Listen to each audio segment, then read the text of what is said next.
Bismillahirrahmanirrahim. Assalamualaikum warahmatullahi wabarakatuh. Bagaimana kabarnya anak-anak ibu yang soleh dan solehah semuanya? Semoga kalian semua sehat walafiat ya. Amin ya robbal alamin. Alhamdulillah, hari ini kalian berjumpa lagi bersama Bu Fitria pada pelajaran tematik. Semoga kalian selalu bersemangat ya.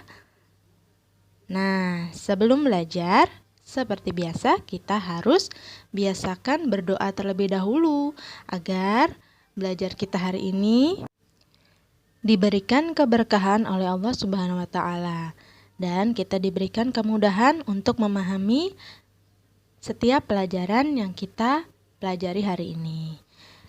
Baik, bismillahirrahmanirrahim.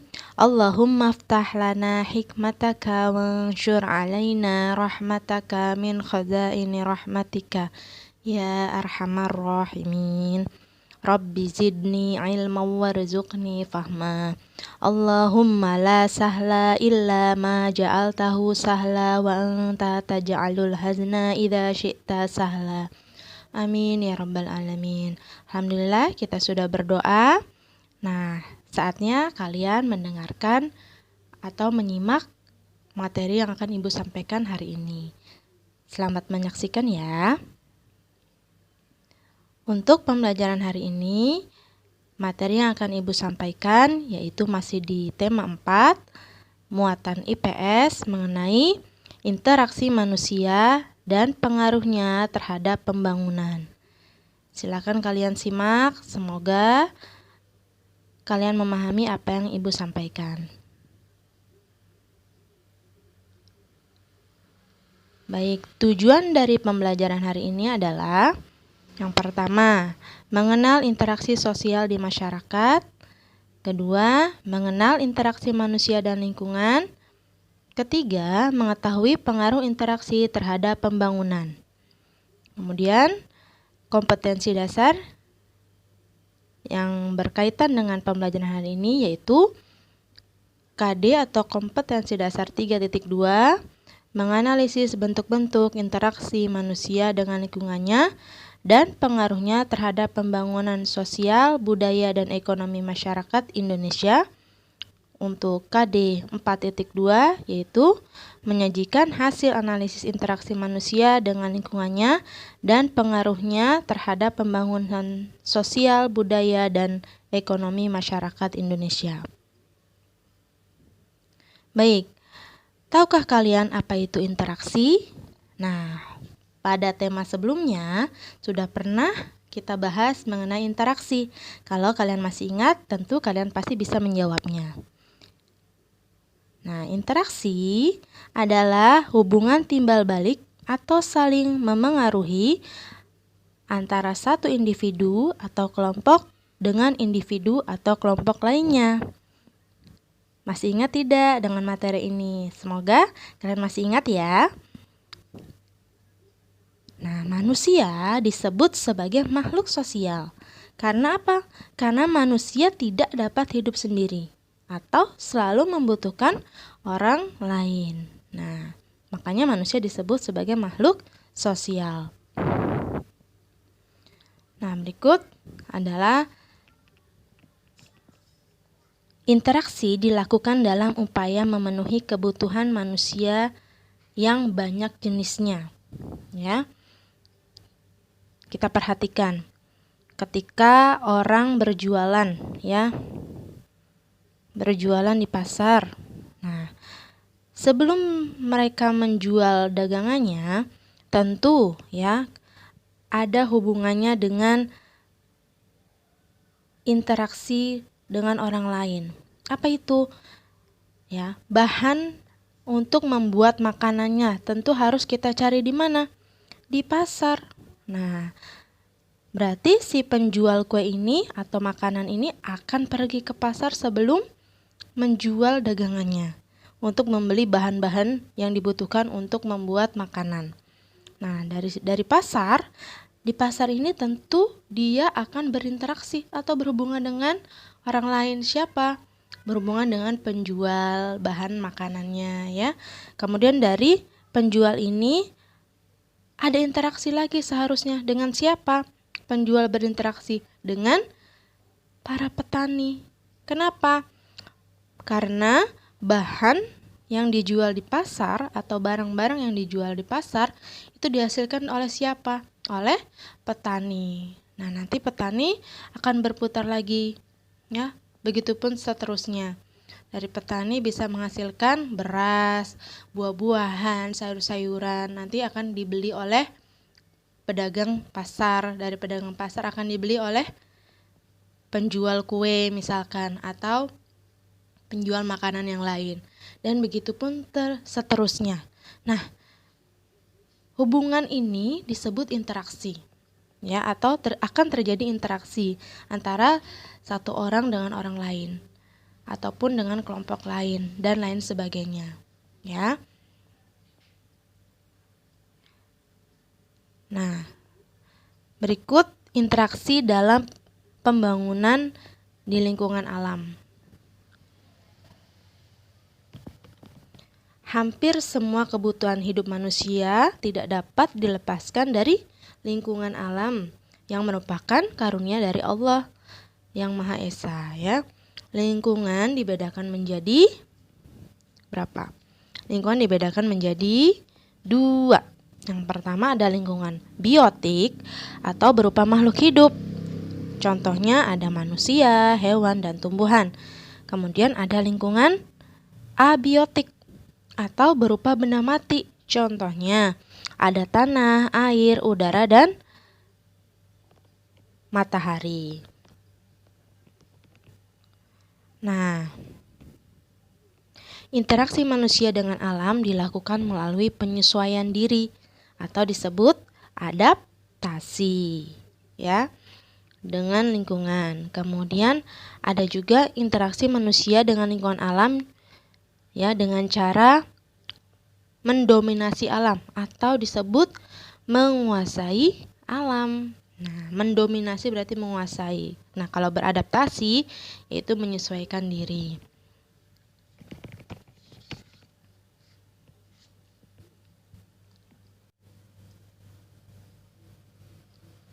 Nah, sifat manusia yang ingin menjadi penguasa menyebabkan terjadinya interaksi yang bersifat menguasai alam. Tadi ada sifat mendominasi, ya. Untuk menggali sumber daya alam secara lebih banyak atau berlebihan, ya. Besar-besaran manusia memanfaatkan teknologi untuk mengeksploitasi alam. Misalnya dengan mengembangkan teknologi hujan buatan pada musim kemarau sehingga sawah tidak mengalami kekeringan dengan harapan petani tidak mengalami gagal panen. Nah, berikut adalah contoh interaksi manusia dengan lingkungan alam, ya. Ada petani yang membajak sawah, ya. Ada manusia yang berinteraksi dengan alam. Alamnya apa? Itu tumbuhan, ya. Kemudian tanah dan lain sebagainya.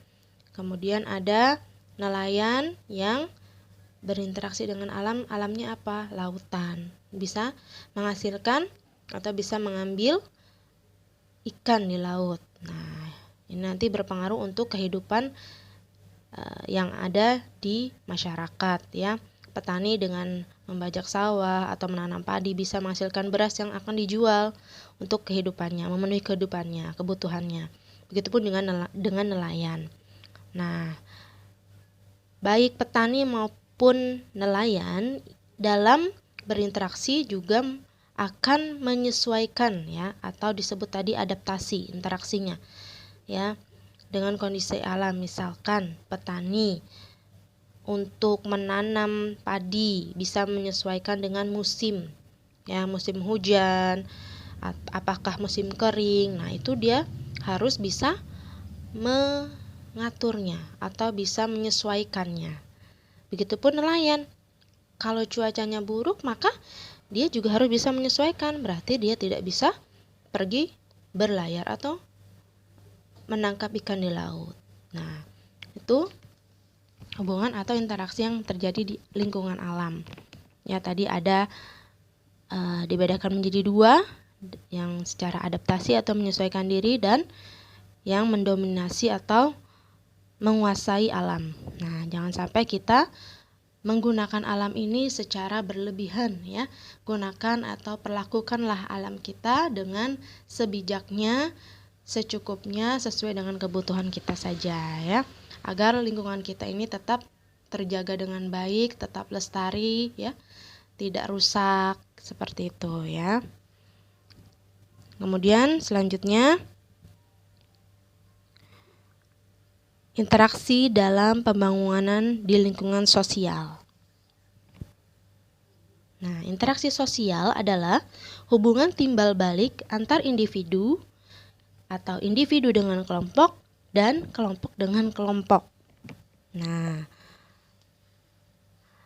proses interaksi sosial akan terjadi apabila di antara pihak yang berinteraksi melakukan kontak sosial dan komunikasi baik secara langsung maupun tidak langsung, bisa melibatkan pihak ketiga. Nah, berikut ada beberapa syarat terjadinya interaksi. Tadi harus ada kontak sosial.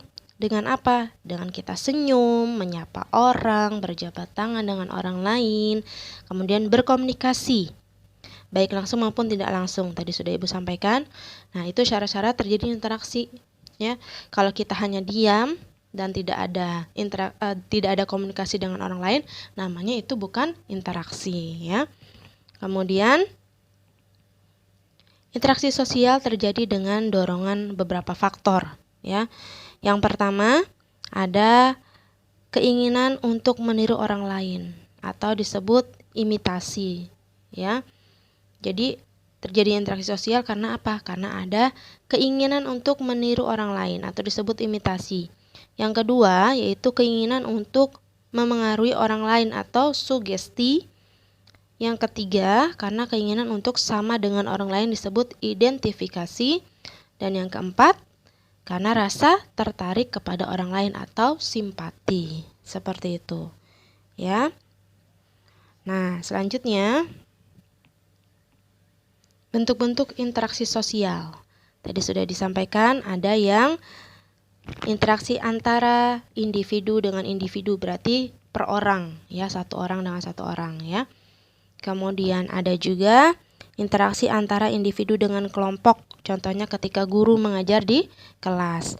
Gurunya satu orang, kemudian berinteraksi dengan murid yang lebih dari satu orang. Muridnya berkelompok ya.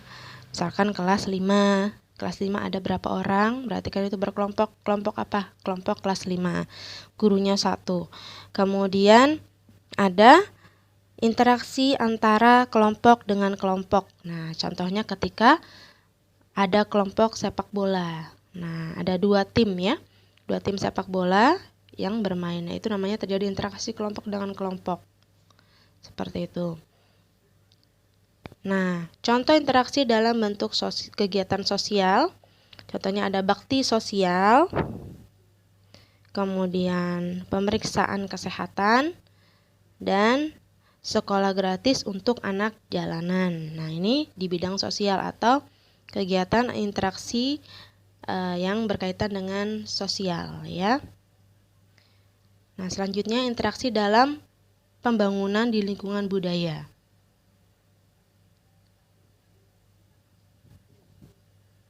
Setiap orang memiliki kecenderungan untuk hidup berkelompok. Dalam kehidupan berkelompok tersebut, mereka akan beradaptasi dengan lingkungan dalam hal adat istiadat, aturan, nilai, norma, kepercayaan, dan perilaku yang berlaku di lingkungan tersebut. Nah, adat istiadat, aturan, nilai, norma, kepercayaan, dan perilaku tersebut merupakan unsur-unsur budaya. Nah, budaya berarti berkaitan dengan tadi, berkaitan tentang adat istiadat, aturan, nilai, norma, kepercayaan, dan perilaku yang berlaku di lingkungan tersebut. Jadi, interaksinya berkaitan dengan itu ya. Jadi, dengan kata lain, ketika seseorang berinteraksi dengan lingkungan sosial, secara otomatis dia akan berinteraksi dengan budayanya. Seperti itu ya. Nah, contoh interaksi dalam budaya. ada pertunjukan wayang ya, kemudian parade budaya, dan pameran lukisan. Nah, ini berkaitan dengan budaya, interaksi yang berkaitan dengan budaya. Nah, selanjutnya yaitu interaksi dalam pembangunan lingkungan ekonomi. Nah, lingkungan ekonomi adalah lingkungan tempat orang melakukan aktivitas ekonomi, baik produksi, distribusi, maupun konsumsi. Kalau kalian masih ingat, untuk produksi, distribusi, dan konsumsi sudah pernah Ibu bahas ya. Produksi adalah kegiatan menghasilkan barang ya atau jasa, kemudian distribusi berarti menyalurkan barang dari produksi ke konsumen. Nah, konsumsi berarti menggunakan barang yang untuk memenuhi kebutuhan hidupnya, ya. Itu secara singkatnya. Nah, sebagai contoh di sini seseorang membutuhkan makan. Nah, maka ia akan pergi kemana? Ke tempat orang yang menjual makanan, bisa di pasar atau di toko atau di warung dan lain sebagainya. Nah, makanan atau bahan makanan yang sudah dibeli akan diolah atau dimasak sehingga bisa dimakan. Nah, ini akan terjadi interaksi. Interaksi mulai dari orang yang membutuhkan makanan, kemudian ke pedagang sayuran atau makanan, kemudian nanti berinteraksi lagi di saat dimasak atau dibuat makanannya, kemudian baru bisa dimakan. Nah, agar dapat membeli kebutuhan hidupnya, manusia perlu uang, sehingga ia harus bekerja untuk mendapatkan pekerjaan. Ya, dari pekerjaannya itu dia akan menghasilkan uang.